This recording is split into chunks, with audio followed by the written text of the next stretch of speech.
I'm Conor O'Neill. I am a physician here in the Department of Orthopedics, where I work in the non-operative spine group. I have a different background than many of my colleagues in that I started out my career in medicine as an internist and then became an anesthesiologist and finally decided to focus my career on taking care of patients with back pain.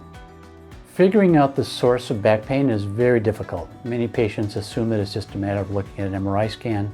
It's much more complicated than that. It involves history taking, clinical examination, integrating imaging studies, and of course, injections. So my focus is really on using all the different tools we have at our disposal to try and figure out the source of someone's pain and then devise a treatment plan that's individual to them that is going to help them manage their pain better and have a better quality of life. It's amazing how different we all are and learning about different people, their lives, how the specifics of their lives affect their pain, and how we can better treat them with that knowledge, I think is the most rewarding part about this job for me.